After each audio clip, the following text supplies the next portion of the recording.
बदशकल शहजादे की समझदारी। एक शहजादा बदसूरत था और उसका कद भी छोटा था। इसके दूसरे भाई नहायत खूबसूरत और अच्छे डेल डोल के थे। एक बार बादशाह ने बदसूरत शहजादे की तरफ जल्लत और नफरत की नजर से देखा। शहजादा ने अपनी जहानत से बाप की निगाह का ताड़ लिया और बाप से कहा, आया बाजान, समझदार ठगना लंबे बेवकूफ से अच्छा है। जरूरी नहीं है कि जो चीज देखने में बड़ी है वो कीमत में भी ज्यादा हो। देखिए हाथी कितना बड़ा होता है मगर हराम समझा जाता है, और उसके मुकाबले में बकरी कितनी छोटी है मगर उसका गोशत हलाल होता है। सारी दुनिया के पहाड़ों के मुकाबला में तौर बहुत छोटा पहाड़ है, लेकिन खुदा के नजदीक उसकी इज्जत और मर्तबा बहुत ज्यादा है। क्या आपने सुना है कि एक दबले पतले अक्लमंद ने एक बार एक मोटे बेवकूफ से कहा था कि अगर अरबी घोड़ा कमजोर हो जाए तब भी वो गुधों से भरे हुए पूरे उस्तबल से अच्छा और ताकतूर होता है। बादशाह शहजादे की बात सुनकर मुस्कुराया। तमाम अमीर और वजीर खुश हुए और उसकी बात सबको पसंद आई। और उसने पुकार कर कहा, मैं वो आदमी नहीं हूं कि तुम लड़ाई के दिन मेरी पैठ देख सको। मैं ऐसा बहादुर हूं कि तुम मेरा सर खाक और खून में लिथड़ा हुआ देखोगे। यानी मैं दुश्मन से लड़ते लड़ते जान दे दूंगा मगर हिम्मत ना हारूंगा।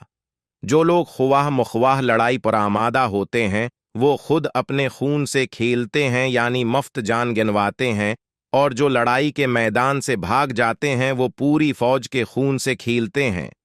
ये कहकर शहजादे ने दुश्मन की फौज पर बहुत सख्त हमला किया और कई बड़े बड़े बहादुरों को कत्ल कर दिया।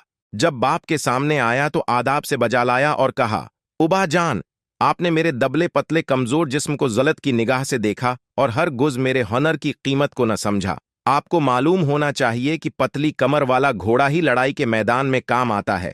आराम और आसाइश में पला हुआ मोटा ताजा बैल काम नहीं आ सकता।